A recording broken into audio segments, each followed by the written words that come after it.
Okay, alright. Welcome back to my YouTube channel. I'm Mandis Vlog. Nako po, matindi mga kaibigan. Itong ating tatalakayin. Senador Bato, taos puso, humingi ng sorry, humingi ng paumanhin dito ho kay Senyor Aguila at sa lahat po ng leader ng kulto at sa mga membro ng mga kulto. Yan ang ating tatalakayin mga kaibigan. Laman ng video na yan. At kung bago pa lang po kayo sa aking maliit pa na YouTube channel, inaanyayahan ko po kayo. Please subscribe. Sabay-sabay po nating i-like ang video na ito kung nagustuhan nyo po. Ako'y muling nakikiusap mga kaibigan. Kung pwede lang ho, patapusin po nating panoorin ang kabuuan ng vlog na ito.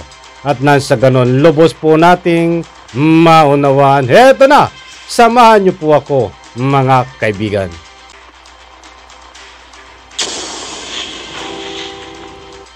So, masakit man para sa kanila, no? Alam natin, masakit sa kanila. Humingi ako ng dispensa na matawag silang kulto because per definition, talagang nagka-qualify sila sa cult. So, yan ang status lang ngayon. Nagiging kulto sila from People's Organization. He is just a figurehead. Ginagamit lang siya doon na simbolo. Ginamit yung kanyang pagpuposes ng divine powers kuno to command adherence and loyalty from the subjects. So ginamit lang siya. Ang nasa likod talaga niya nagko-control sa organization. At yung tatlo na yon, nakikita natin yung Galanida na dating mayor for 3 terms ng Socorro at naging may doctor of education sa degree pa, naging superintendent ng DepEd, provincial superintendent. Halata natin na sila ang nasa likod nito at saka yung tatlo pa, 3 others na nakakulong ngayon dyan sa Senado. So ginagamit itong si Senyor Aguila nitong tatlo na kasalukuyang nakakulong dyan, sir. Mamerto Galanida, Karen Sanico, and Janet Ahok. Sila ho yung mga nakakulong. Hindi lang ha. Hindi lang yung tatlo niya. Meron pang iba. Meron pang iba na hindi na cited in contempt kahapon. Alam ko meron pang ibang personalities dyan na nasa likuran na nagdidikta dyan kay Senyor Aguila.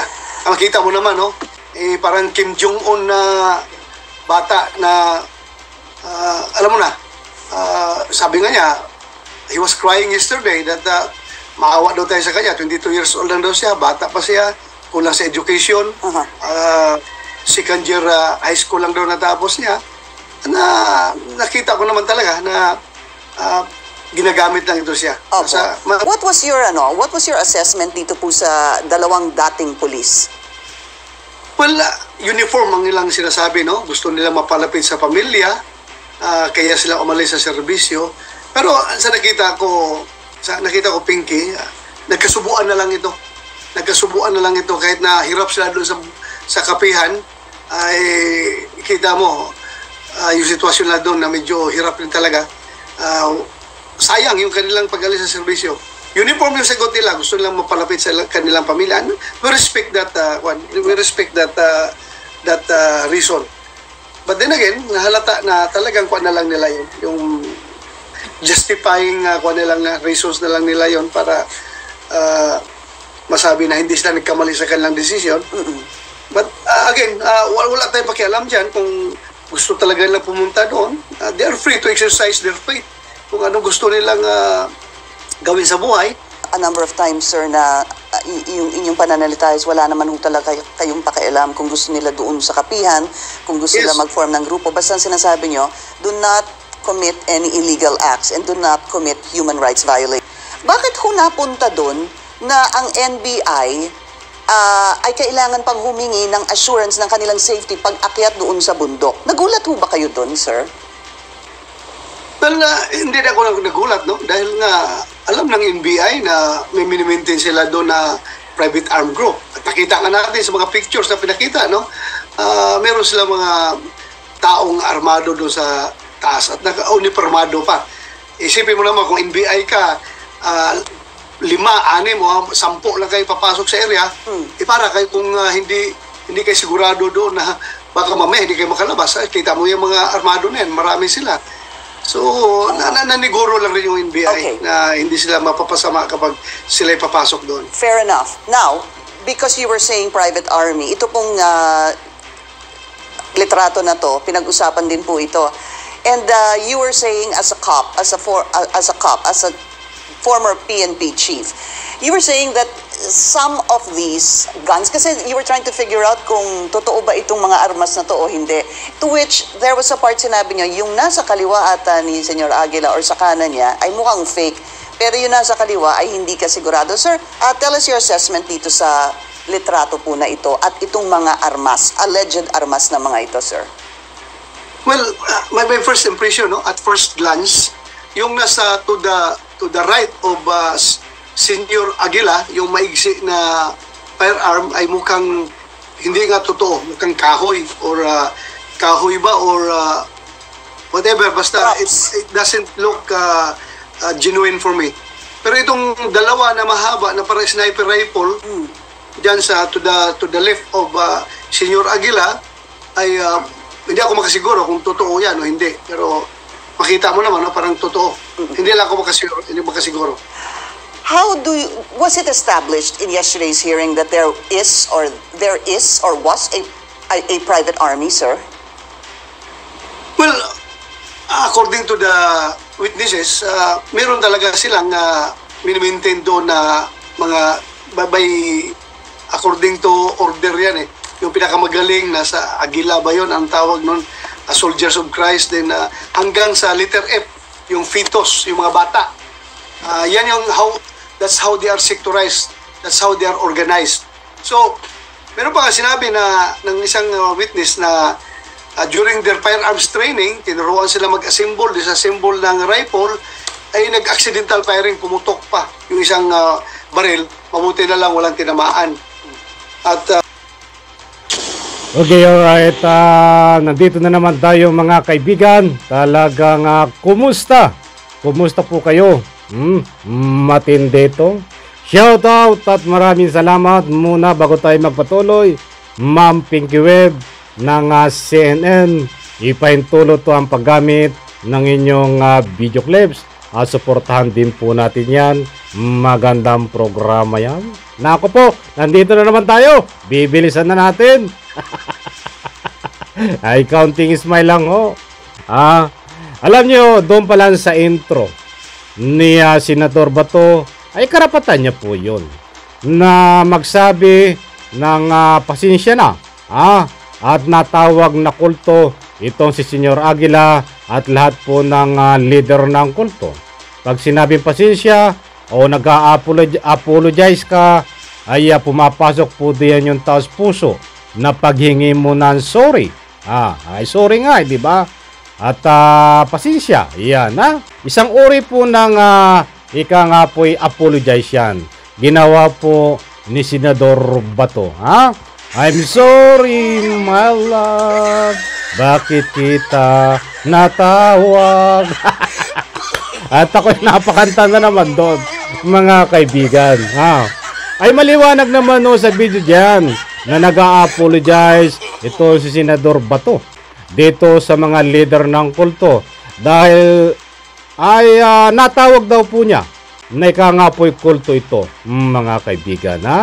I'm sorry, my love, natawag kitang kulto. Diyos mio, mabagin.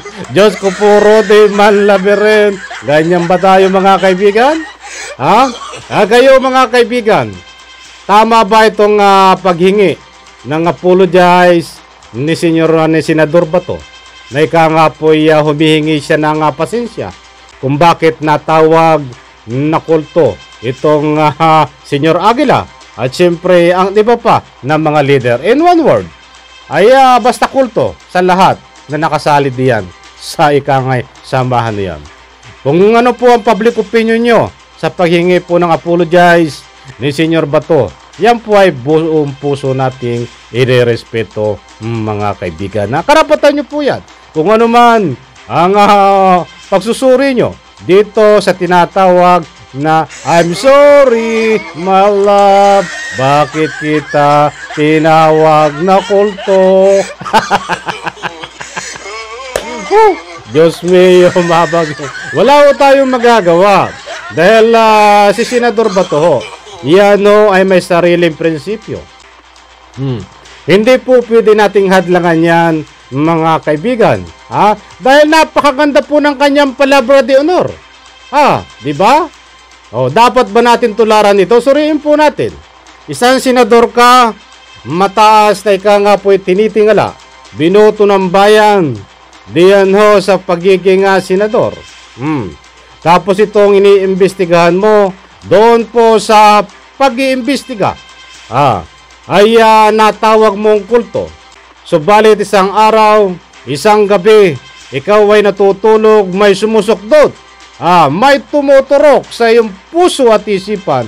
Bakit tinawag ko itong kulto? Karapat dapat ba itong tawaging kulto? Siguro ho, ay pumasok sa isipan Senador Bato na siya ay nakukonsensya. At bakit tinawag niya itong kulto? Mga kaibigan, that's why dayan ho ay maliwanag sa ruling ng video na humihingi po siya ng apologize sa pagtawag niyang kulto dito sa mga leader ng kulto sa pangunguna ni Senyor Aguila. At kung masakit man daw po na tawagin ng kulto, yun ang sabi po, mga kaibigan. Kung ano man ho, ang salubin ni Senador Bato, abay magandang salubin yan. Magandang opinion ba? Magandang opinion. I'm sorry, my love, natawag kitang kulto. Diyos mio, mahabagin, di ba? Ay, ganyan ang ating mga namumuno.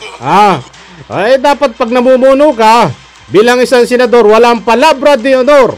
Kahit may katibayan, na ika nga po isang kulto, ay nahihiya ka. Nahihiya ka at ayaw mong masaktan na tawagin silang kulto. Dapat ganyan, di ba? Ay, kasi ganyan ang pinamumukha sa atin ni Senador Bato. Kayo mga kaibigan, diyan sa comment section, yung tumatawag lahat ng kulto dito kay Senyor Aguila. Payag po ba kayo na mag-apologize sa kanya? Na ika nga po doon sa pagtawag niyong kulto?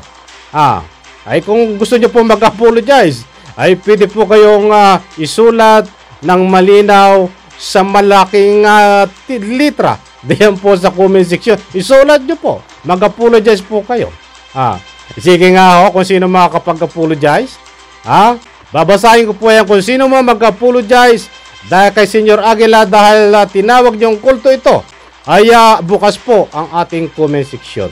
Mga kaibigan, pwede po kayong magpati diyan ng inyong mga public opinion, di ba? Uso ngayon yan, baliktaran, balimbingan. Di ba? Ay, ito'y paninindigan ko. Hindi ko alam, baka magising ako bukas, hindi pa rin ako nagtatapos. Subaybayan nyo po at baka ako humingi din po ng apologize sa pagtawag ko dito kay Senyor Aguila ng kulto.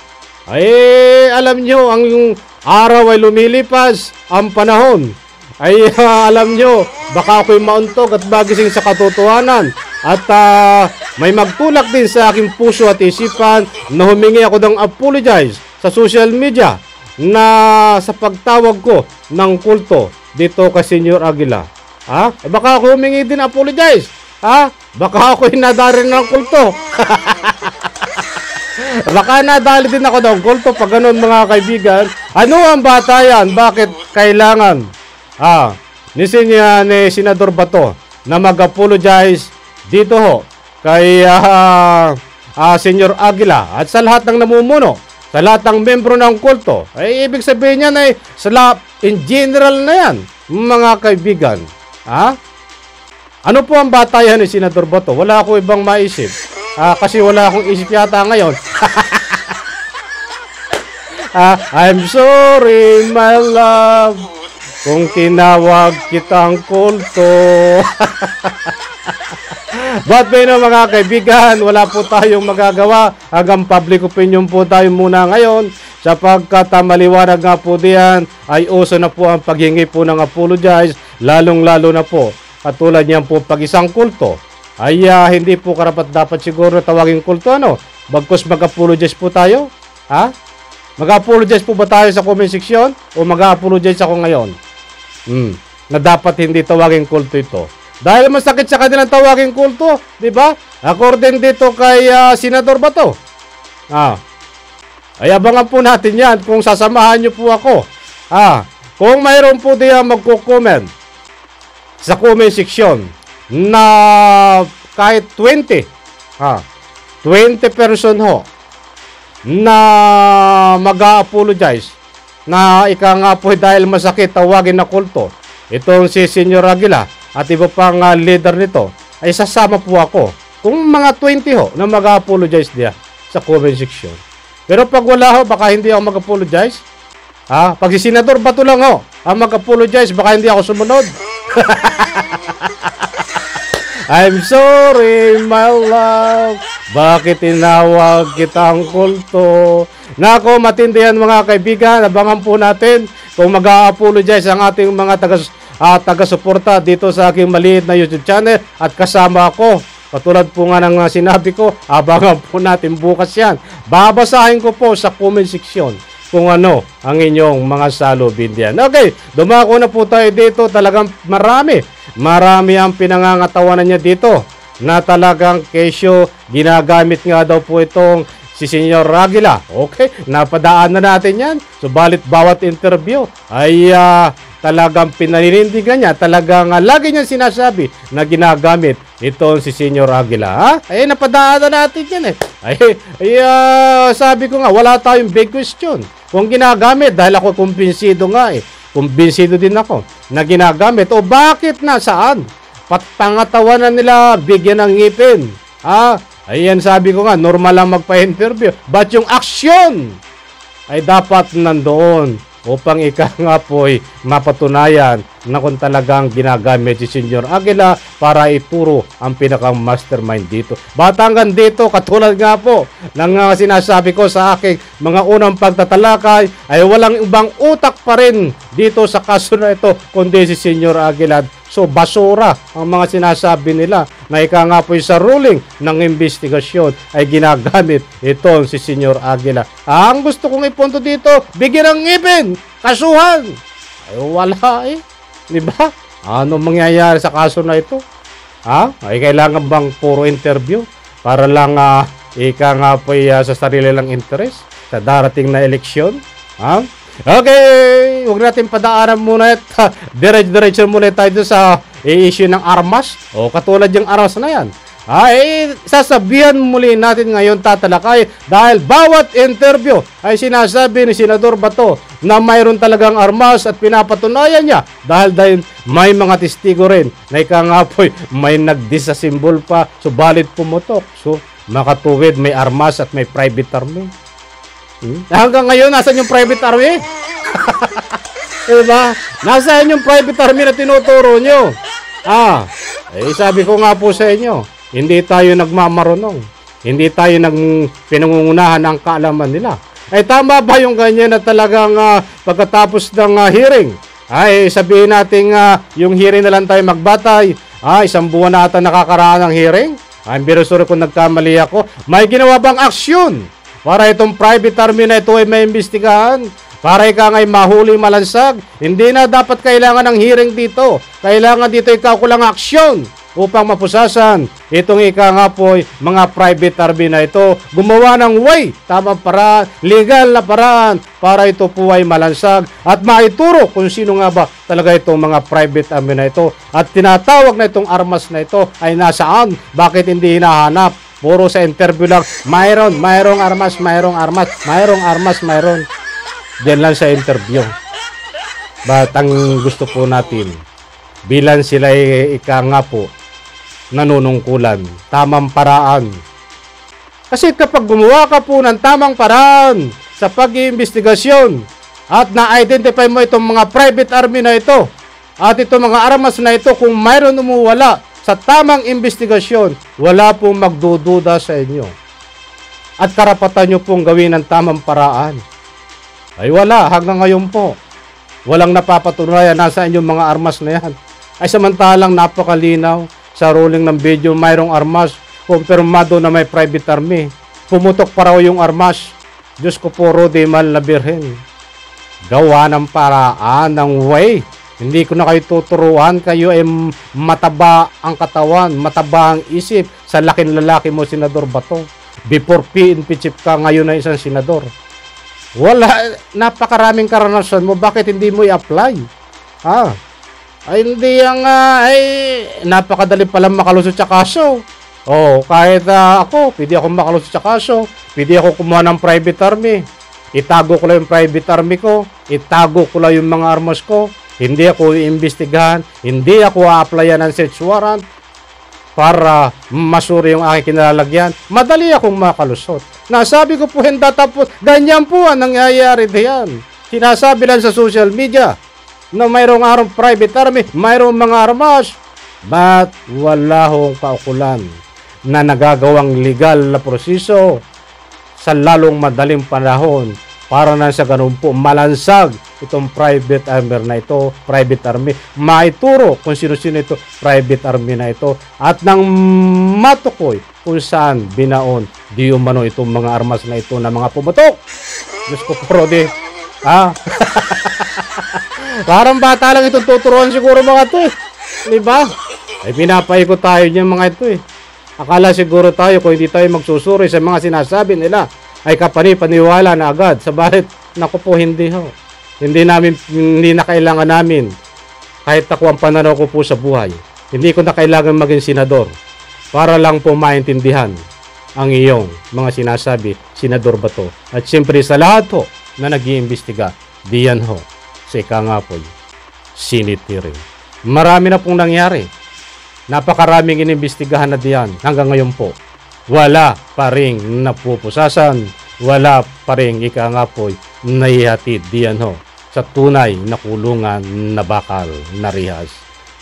Maraming salamat mga kaibigan, pagpalain po tayo lahat diyan po sa comment section. Pwede po kayo magbigay ng public opinion, sabay po nating i-like ang video na ito. Pagpalain po tayo, palakpakan.